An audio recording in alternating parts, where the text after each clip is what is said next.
Réel plaisir de vous retrouver dans le cadre de cette édition consacrée à la rétrospective de la semaine sur FM Télévision. Mesdames et messieurs, bonsoir. Procès 100 jours alors que tout le monde s'attendait à autre chose. Le dossier a pris une autre allure. Tout est à refaire dans le procès caméré devant la Cour d'appel. C'est ce qui est ressorti de l'arrêt rendu le lundi par la Cour de cassation qui statuait sur le dossier 100 jours qui a vu les patrons de l'INC écoper de 13 ans de servitude pénale. Explication avec Patrick Ngour.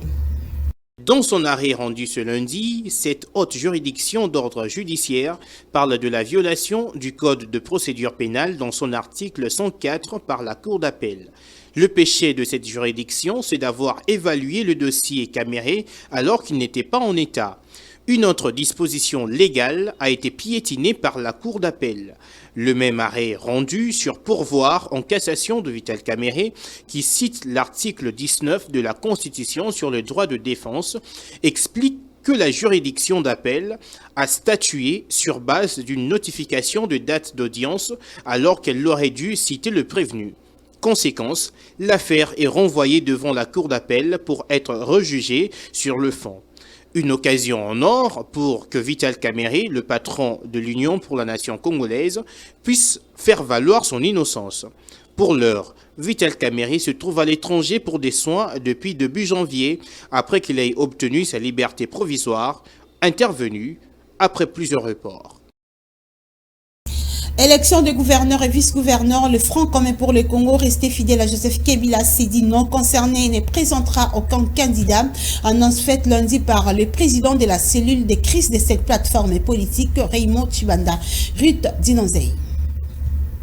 À quelques semaines de la tenue des élections des gouverneurs et vice-gouverneurs des 14 et des 26 provinces de la RDC, soit le 6 mai prochain, le Front commun pour le Congo s'est dit ne pas être concerné par ces élections. À travers un message rendu public par le président de la cellule des crises du FCC, Raymond Tshibanda, la plateforme qui soutient Joseph Kabila a demandé aux députés provinciaux de son regroupement politique de boycotter les élections des gouverneurs et vice-gouverneurs. Cet appel au boycott lance les débats dans l'opinion, étant donné que la majorité des députés provinciaux assument leur appartenance à l'ancienne famille politique présidentielle.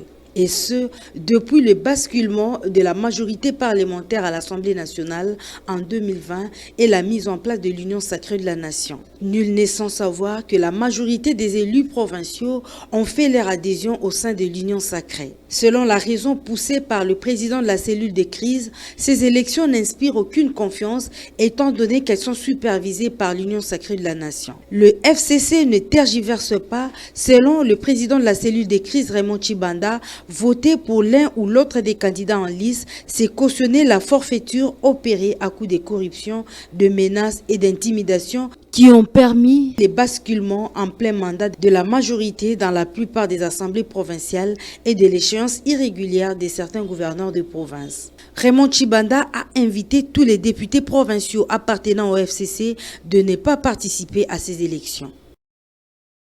Le détournement des fonds publics est un frein pour le développement de la République démocratique du Congo. C'est une inquiétude qui a été mise par l'inspecteur général des finances, Gilles Alinguete, lundi devant les professionnels des médias. On l'écoute au micro de Ruth Dinonzei. Les détournements des deniers publics créent un enrichissement d'une minorité de gens.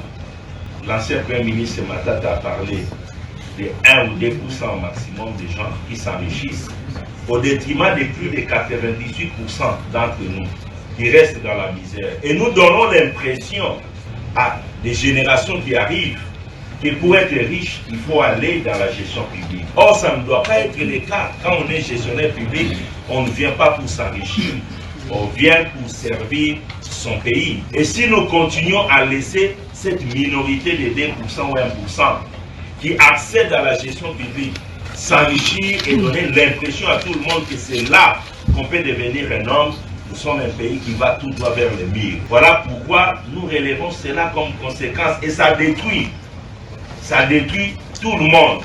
Le détournement des deniers publics aggrave le sous-développement, la misère, la pauvreté. Si vous prenez les statistiques de développement, vous allez voir que le sous-développement est intimement rattaché au niveau de la corruption. les pays les plus corrompus sont les pays sous-développés. Et les pays moins corrompus sont les pays développés. Donc, il y a un effet réel de la corruption, du détournement dans le développement. Nous ne pouvons pas prétendre devenir un pays développé, avoir des infrastructures, des écoles, des hôpitaux, lorsque nous avons un tel degré de prédation et de détournement. Faux. Donc, nous avons tout intérêt à nous investir pour combattre ces phénomènes, pour donner la chance à notre pays de relever la tête. Les détournements engendrent sans nul doute, vous le savez, la pauvreté, la famine et le chômage. L'actualité, la journée des mardis était également dominée par la libération de membres des task force présidentielles, dont Thomas Louaka, qui ont recouvré leur liberté le mardi sous une forte émotion. Mais une question se pose, s'agissait-il d'une libération ou une évasion? On en parle avec Patrick Ngou.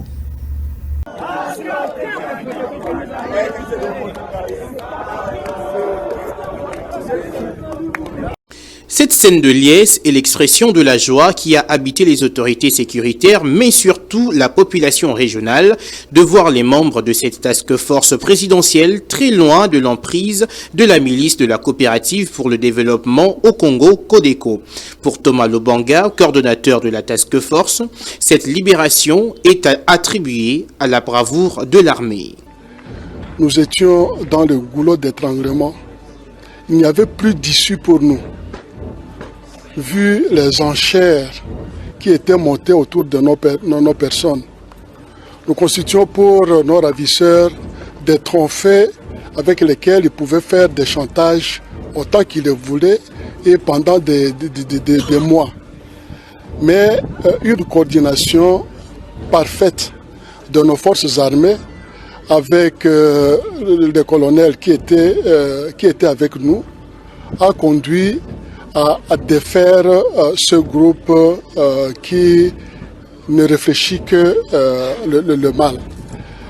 Thomas Lobanga s'est échappé des mains de ses miliciens au même moment que son adjoint Floribert Ndiabou ainsi que les colonels Lobo Kamwanda et Lobo Pochi.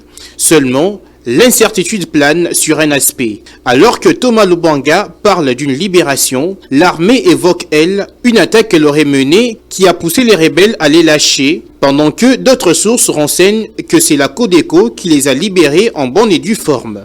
Actuellement, tous ces membres de la task force présidentielle, pris en otage depuis près de 2 mois, sont transférés à Kinshasa pour des raisons de sécurité. Et le bureau de la Commission électorale nationale indépendante, conduit par Denis Kadima, président de cette institution d'appui à la démocratie, a déposé le mardi 12 avril à l'Assemblée nationale le rapport annuel de cette institution d'appui à la démocratie. Dans le document, Denis Kadima a précisé que la CENI a fait une description des activités menées et une analyse des résultats obtenus. Denis Kadima est au micro de Ruth Dinonzei et Florent Okita. Nous avons effectivement déposé auprès du président Mbosso et son bureau le rapport annuel qui va du 1er avril 2021 au 31 mars 2022. Et en fait, si nous présentons un rapport sur une durée plus longue que notre propre séjour à la CENI, c'est lié au fait qu'il y a la continuité du service. L'équipe qui est partie a travaillé durant la plus grande partie de cette période de notre rapport. Et nous, on est venu à la fin du mois d'octobre jusqu'au 31 mars. C'est ainsi que vous avez un rapport. Ça se fait selon le principe de la continuité du service. Ce que vous pouvez retenir, c'est que nous faisons une description des activités menées et une analyse des résultats obtenus. Évidemment, en expliquant le contexte dans lequel nous avons travaillé et le contexte général du pays sur le plan politique, sur le plan électoral, nous touchons aussi à ça. Et bien sûr, nous fondons aussi la chose sur notre stratégie, une stratégie que nous avons mise en place aussitôt que nous avons commencé, qui décrit notre vision, nos valeurs, les axes stratégiques, etc. Donc c'est plus ou moins ça, mais évidemment, le rapport devra être lu par l'Assemblée nationale. Donc je ne peux pas aller plus en détail que cela. La CENI a l'ambition d'organiser des élections de bonne qualité, et à temps, c'est-à-dire selon les délais constitutionnels. Nous n'allons pas le faire dans la précipitation, mais en fait nous travaillons au-delà des heures normales de travail Je peux vous dire que même ce week-end, nous avons travaillé aussi bien samedi que dimanche.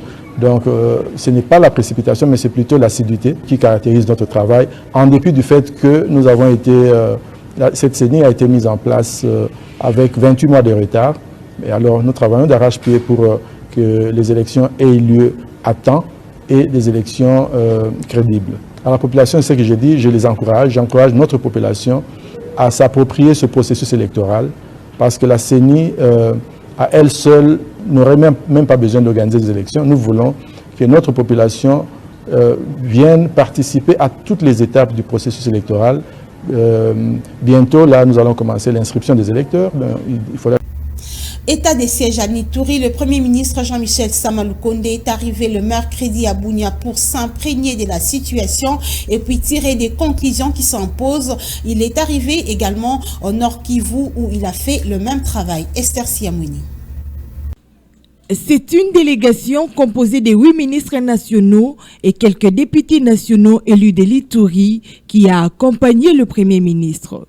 Ils ont été accueillis par le gouverneur militaire, le lieutenant-général Johnny Luboya Kachama, mais la mobilisation de cette population était très faible, affirment nos confrères d'Actu7.cd. Cette visite s'inscrit dans le cadre d'évaluer l'état des sièges et apporter un message de soutien à l'armée congolaise engagée au front contre les groupes armés actifs dans cette partie du pays. Le Premier ministre venait fraîchement de boucler sa mission dans la province du Nord Kivu où il s'était soumis au même exercice. Pour rappel, c'est depuis le 6 mai 2021 que l'état des sièges a été instauré au Nord Kivu comme en Ituri pour mettre un terme à l'insécurité dans la région, mais cette insécurité reste encore persistante dans ces zones. 200 jeunes réputés dans la délinquance communément appelée Kuluna œuvrant dans la province du Congo central ont été transférés au centre agricole du service national Kanyama-KCC dans le Olomami. Cette mesure du gouvernement central vise à réduire le taux d'incivisme en République démocratique du Congo. Reportage. C'est sous l'escorte de la police que ces jeunes gens réputés dans la délinquance dans la province du Congo central ont pris l'avion pour rejoindre le centre agricole du service national de Kanyama-KCC dans la province du Olomami. Ils ont été arrêtés dans les villes de Matadi, Mbazangungu ainsi que d'autres centres de détention du bas-fleuve dans la province du Congo central suite à leur comportement déshonorant. Ces derniers opèrent à l'aide de l'armée blanche pour extorquer l'argent et les biens des paisibles citoyens.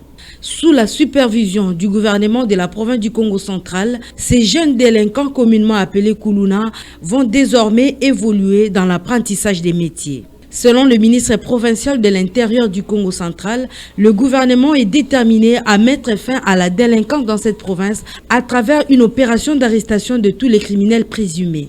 Ils vont rejoindre leurs collègues qui, autrefois sémaient la désolation à Kinshasa, sont devenus utiles à la nation. Parmi les métiers qu'ils vont apprendre au centre agricole du service national, il s'agit de la maçonnerie, la menuiserie ainsi que l'agriculture. Le gouvernement de la province du Congo central a également attiré l'attention de tous les jeunes de cette province à mettre à profit leurs talents au lieu de troubler la quiétude, car les récalcitrants subiront également la rigueur de la loi pour être transférés dans les mêmes conditions dans la province du Olomami.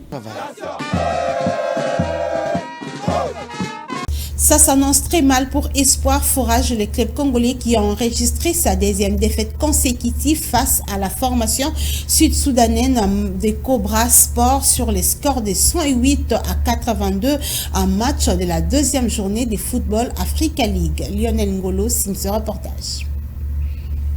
12e défaite des suites de Congolais d'Espoir Foucache à la Basketball Africa League Conférence du Nil.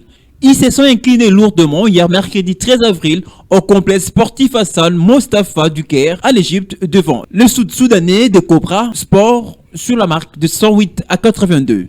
Une équipe congolaise décousue sur le terrain et se contactait de courir derrière les scores du début à la fin.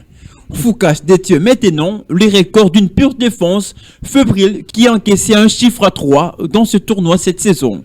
Malgré les efforts individuels de certains athlètes qui ont sorti du beau jet, comme le trio de Foucache, Fula, Kassassa, Ambaza, et qui ont marqué 38 points au total.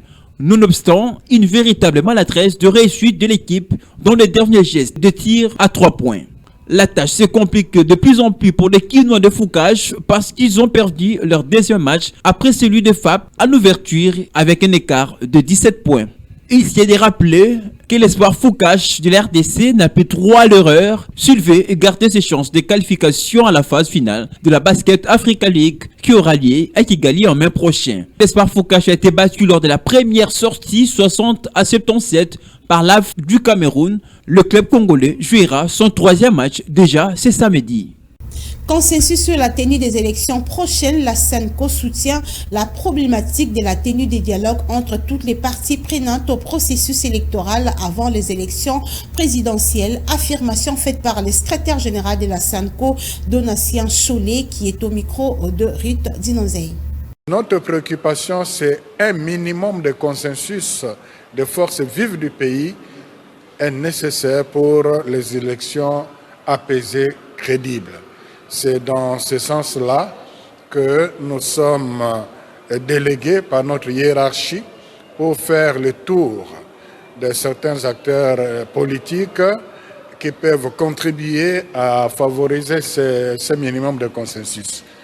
Le dialogue, le terme dialogue fait peur dans le contexte sociopolitique congolais, mais il y a plusieurs façons d'arriver au consensus qui ne soit pas le dialogue au sens où beaucoup l'entendent. Parce que nous sommes condamnés à dialoguer. Et donc, il faut nécessairement passer par le dialogue, mais pas le dialogue pour partager le pouvoir. Mais on peut dialoguer sans être sur une même table. On peut dialoguer tout en étant sur une table. Le dialogue peut se passer au niveau technique, au niveau politique. Donc, ces considérations-là, c'est secondaire. C'est d'abord la volonté d'accepter qu'il faut un minimum de consensus pour sauver le pays. Prévu pour le jeudi, la séance plénière à l'Assemblée nationale qui devrait statuer sur l'examen de la loi électorale a été reportée pour le mercredi 20 prochain.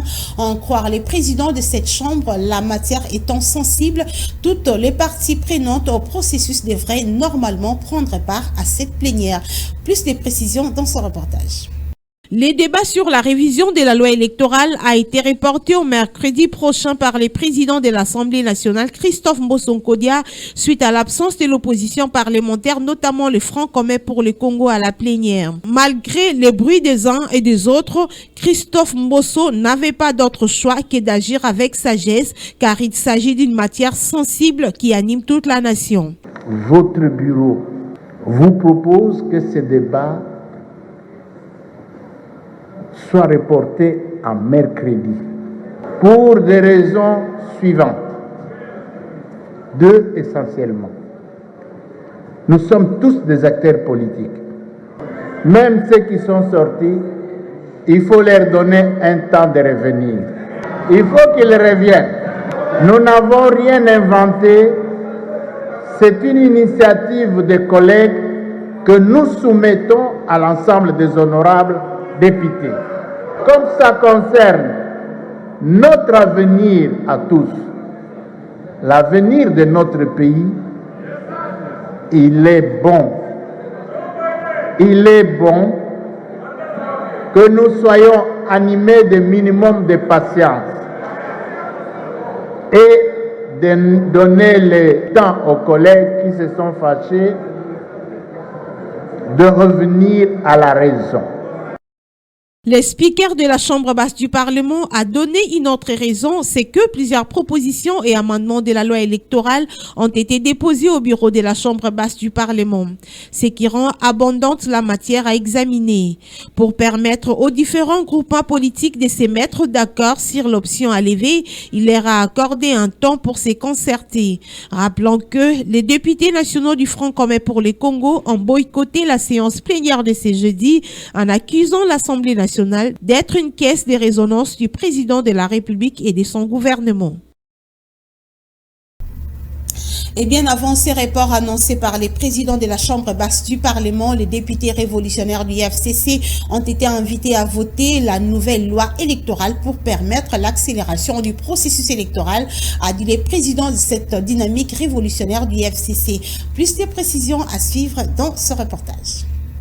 C'est en principe ce jeudi que sera examinée et votée la proposition de loi modifiant et complétant la loi de 2006 telle que modifiée par la loi de 2011 portant organisation des élections présidentielles, législatives, provinciales, urbaines, municipales et locales. La séance plénière irrélative aura lieu au Palais du Peuple à laquelle sont conviés les élus du peuple. En attendant, la dynamique progressiste révolutionnaire du dissident du FCC de Joseph Kabila invite tous ces députés nationaux à prendre part actif au débat républicain y afférent. Par cet appel, la dynamique révolutionnaire accorde un intérêt particulier à l'examen de la loi électorale par le Parlement, d'autant plus qu'elle attend aligner des candidatures du renouveau aux prochaines élections de 2023. Pour ces groupes qui a tourné les dos au FCC, le vote de cette loi permet d'organiser des élections crédibles et transparentes dans les délais constitutionnels. Constant Moutamba, son président, appelle donc ses élus révolutionnaires à tenir compte de l'urgence qui requiert l'adoption de cette loi essentielle afin de permettre à la Commission électorale nationale indépendante d'accélérer les processus d'organisation des élections dans les délais constitutionnels. La loi électorale ne concerne pas seulement les élus du peuple. Les Congolais ont aussi droit à s'approprier de cette loi qui est un instrument légal pouvant permettre d'introduire la transparence dans les processus électoraux. Ces propos ne sont pas miens. Ils sont plutôt du député d'Élysée Sanga qui l'a dit au micro de Florent Okita. Le fait de prendre du temps déjà pour réunir un certain consensus sur les options me paraît être une démarche valable. Mais la loi ne concerne pas que les élus. Je souhaiterais que le peuple congolais puisse saisir l'importance de cette loi. Cette loi est l'instrument qui va réintroduire la transparence dans le processus électoral et qui va permettre à notre peuple de se réapproprier le processus. Empêcher que ce que nous avons vu en 2018 ne puisse arriver. Vérité des urnes, tricherie, ainsi de suite. Nous voulons des résultats partiels qui sont publiés bureau par bureau et sur le lieu du bureau de vote. Et nous voulons que cette transmission soit contrôlée par tous. Vous voulez des résultats en 2023, vous voulez des élections en 2023. C'est maintenant que ça se joue, ce n'est pas en 2023. 2023, ça sera déjà trop tard. Et donc cette loi, elle est importante pour tous ceux qui veulent que demain, la démocratie dans notre pays vive et qu'elle soit consolidée. Vous savez, nous avons été aussi pendant longtemps dans des postures où il fallait contester en sortant. Mais je pense qu'aujourd'hui, ce qu'il faut faire, c'est de rechercher les consensus en interne et surtout mobiliser le peuple congolais sur l'agenda citoyen pour que ces exigences de la loi, qui ne sont pas prescrites pour la classe politique, mais pour la population, ce que nous voulons faire ici, c'est que nous voulons que le suffrage du peuple soit respecté. Nous voulons que la crise de légitimité prenne fin. Et ça, pour le bon fonctionnement de nos institutions. Et ça ne concerne pas que la classe politique. Et donc moi, je vais au-delà et je demande au peuple congolais de se mobiliser et d'exiger que ce consensus que nous avions réuni dans le cadre de l'agenda citoyen soit ici respecté. Affrontement récent entre le M23 et l'armée congolaise dans le Rutshuru au Nord Kivu. La question devrait être présentée au Conseil de sécurité des Nations Unies à fin avril par l'envoyé spécial du secrétaire général des Nations Unies dans la région de Grand Lac. Zwanga Ziaï en a discuté vendredi avec Félix Antoine Tshisekedi Patringou. Selon ce haut fonctionnaire des Nations Unies qui s'est fait accompagner par la chef de la MONUSCO Bintou Keïta, ces échanges revêtaient d'un caractère important car cela devrait constituer la matière qu'il doit présenter le 27 avril prochain au Conseil de sécurité des Nations Unies à New York. Le 8 avril dernier à Nairobi au Kenya, Félix Tshisekedi avait plaidé lors de la ratification de l'adhésion de la RDC à la communauté des États de l'Afrique de l'Est pour la prise en compte de la situation sécuritaire dans la région par la communauté. Les conclusions et les décisions de ce mini-sommet ont été présentées par Wang Xia, par le chef de l'État, qui lui a donné une analyse et des conseils très clairs et de haute qualité, de quoi nourrir son speech dans ce rendez-vous sécuritaire aux Nations Unies. Ces derniers jours ont été marqués par des affrontements dans le territoire de Rutshuru au Nord Kivu entre le M23 et les forces armées de la République démocratique du Congo FARDC. Essoufflé par la puissance du feu de l'armée congolaise, le M23 a annoncé il y a une semaine son retrait des villages qu'il a conquis pour permettre la prise en compte de ses revendications. Vous l'avez certainement constaté aussi, pénurie du blé sur le plan mondial. Le gouvernement ne veut plus rester sans agir. Lors du Conseil de ministres d'hier vendredi, il a été question d'évaluer une autre alternative. Mais de quoi s'agit-il réellement? Précision avec Patrick Ngouo qui intervenait dans notre édition de la mi-journée sur le plateau des Ruth d'Inonzaï. Suivez. Justement, comme vous venez de le dire tantôt, Ruth, on a trouvé d'autres alternatives puisque la guerre persiste. On ne sait pas jusqu'à quand la guerre en Ukraine va se terminer parce que l'Ukraine et la Russie, c'est en tout cas les deux pays qui produisent du blé. Alors, puisque la guerre persiste, il n'y a pas moyen d'importer ni d'aller acheter là-bas. Donc, chaque pays cherche maintenant des alternatives. C'est le cas de la RDC. Alors ici, nous avons pris comme stratégie, selon le ministre de l'Industrie, Julien Paluku, la farine panifiable du manioc. Donc c'est le manioc que nous allons utiliser. Donc la farine panifiable du manioc comme alternative donc locale, alternative sur le plan local aux céréales. Vous savez, le céréal, le produit dérivé des céréales, c'est notamment le blé, c'est l'épeautre, c'est le petit épeautre également et le seigle. Mais voilà, nous, puisqu'on ne peut pas importer cela, on a recouru donc aux farines panifiables du manioc. Alors, selon le ministre Julien Paluku qui s'est exprimé aujourd'hui sur son compte Twitter, alors les 5% minimum, ça sera destiné aux boulangeries, donc pour fabriquer du pain notamment. Et puis le 10% minimum sera pour la pâtisserie. Donc là, je vois de cakes, je vois de gâteaux, je vois de beignets, etc. Alors, selon le ministre Julien Paluku, c'est notamment pour réduire le coût, le coût de l'importation de ces autres matières-là, notamment le blé, qui coûte au trésor public jusqu'à 87 millions de dollars américains par an. Je pense que c'est notamment une manière pour le gouvernement d'alléger ses dépenses. Vous voyez, alors, selon toujours le ministre qui s'est exprimé, comme je l'ai dit tantôt, sur son compte Twitter, alors 10 bassins de production agricole ont été déjà identifiés dans les 6 zones au niveau du pays. Comme je l'ai aussi annoncé, Ruth d'Inonzaï, ce n'est pas seulement la RDC qui a trouvé des stratégies alternatives concernant cette pénurie du blé. C'est notamment, on a vu ça avec le Nigeria, on a vu aussi avec le Cameroun, où eux aussi, ils recourent maintenant au manioc, soit à la patate douce, pour qu'on puisse contourner cette problématique de pénurie du blé. C'était là notre confrère Patrick Ngouo qui intervenait sur l'édition de la mi-journée sur FM Télévision. Eh bien, mesdames et messieurs, c'est par ici que nous bouclons cette édition du journal consacrée à la rétrospective de la semaine. Merci de l'avoir suivi.